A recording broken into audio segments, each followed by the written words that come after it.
అనుమతిస్తారు ప్రోటోకాల్ ప్రకారం.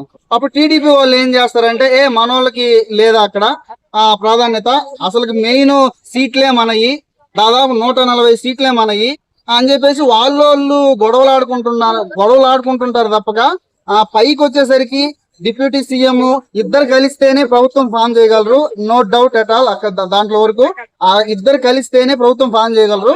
అంటే అతను తీసేసుకోవాలనుకోడు, ఇతని తొలగించాలని అస్సలు అనుకోడు. పవన్ కళ్యాణ్ కి చంద్రబాబు నాయుడు గారు ఎంత ముఖ్యమో పవన్ కళ్యాణ్ గారికి చంద్రబాబు నాయుడు గారు అంతే ముఖ్యం.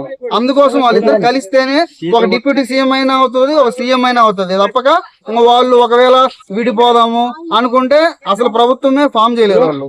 ఫ్యూచర్ లో తెలంగాణ పెంచుకుంటదన్న జనసేన టీడీపీ అనేది ఫ్యూచర్ లో అంటే అక్కడ ఇంకొకసారి కానీ వస్తే ఆంధ్రాలో అప్పుడు వాళ్ళు ఇక్కడ విస్తరిస్తుంది అనమాట ప్రభుత్వం. అంటే వాళ్ళ ఏదన్నా చిన్న ఇప్పుడు మున్సిపాలిటీ ఎన్నికలు వస్తున్నాయి, స్థానిక సంస్థల ఎన్నికలు వస్తున్నాయి, అట్లా చిన్నగా పుంజుకుంటూ వాళ్ళు ఎమ్మెల్యే క్యాండిడేట్స్ అంటే వాళ్ళని పెట్టడం జరుగుతుంది తప్ప ఇంకా మామూలుగా అయితే ఇప్పుడు వరకు అయితే ఆలోచన లేదన్నట్టు నాకు అనిపిస్తుంది. నువ్వు ఎలా చెప్తున్నావు, బట్ పవన్ కళ్యాణ్ గారి విజన్ అసలు బయట ఎవరికి ఉన్నట్టు ఈయన విజన్ అంతా డిఫరెంట్ అంటున్నారు, ఏ స్టేట్ లో లేదు అంటున్నారు. సో మీరేమంటారు? పవన్ కళ్యాణ్ గారి విజన్ ఏంటంటే అతను మామూలుగా రాజకీయాల్లోకి రాకముందు నుంచే కూడా చాలా మందికి హెల్ప్ చేస్తాడు, హెల్ప్ చేస్తాడు. అటువంటి వ్యక్తిత్వం ఉన్న వ్యక్తి. కానీ రాజకీయాల్లోకి వచ్చిన తర్వాత ఒక ప్రాంతానికో, ఒక వర్గానికో, ఒక క్యాస్ట్ కో, ఒక మతానికో హెల్ప్ చేయాలంటే కుదరదు. అక్కడ అతని వ్యక్తిత్వం అనేది అక్కడ పనిచేయదు. ఎందుకంటే రాజకీయంలో అన్ని వర్గాలు ఉంటాయి. ఇప్పుడు నేను చెప్పినట్టు అతను ఒక ప్రాంతానికి ఎమ్మెల్యే, తర్వాత డిప్యూటీ సీఎం. దానికి ఏదన్నా ఎక్కువ అంటే ఫండింగ్ ఏదైనా చేసుకోవాలంటే కుదరదు. ఎందుకంటే 175 నియోజకవర్గాలు ఉన్నాయి.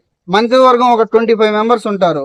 వాళ్ళలో డిప్యూటీ సీఎం, హోమ్ మినిస్టర్లు అన్ని ఉంటారు.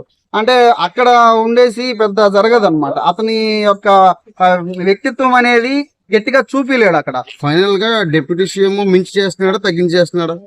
డిప్యూటీ సీఎం మించి చేస్తున్నా అంటే అతనికి డిప్యూటీ సీఎం వాల్యూ అయితే ఉంది. ఒక డిప్యూటీ సీఎం అనే పదవికి ఒక డికే శివకుమార్ కర్ణాటకలో అంటే ఆ ఘనంగా ఉండేది విషయాలు. ఆ తర్వాత పవన్ కళ్యాణ్ గారికి అంత స్థాయిలో ఉంది. ఇంతకుముందు డిప్యూటీ సీఎంలు ఉన్నారు, గర్ల్స్ చేశారు, బాయ్స్ అంటే చేస్తా ఉంటారు అనమాట. అంటే వాళ్ళు సీఎం స్థాయి వ్యక్తులు అనమాట. ఒక కూటమి ప్రభుత్వంలో చంద్రబాబు నాయుడు గారికి ఎంత అయితే ఉందో ఇప్పుడు పవన్ కళ్యాణ్ గారికి కూడా అంతే ఉంది. పవన్ కళ్యాణ్ గారికి అన్ని ఇప్పుడు 21 సీట్స్ అనమాట. అతనికి 21 నియోజకవర్గాల్లో అతనికి గెలిచే ఓట్ బ్యాంకింగ్ అక్కడ లేదు. కానీ ఆ ఓట్లు ఇంకొక పార్టీలో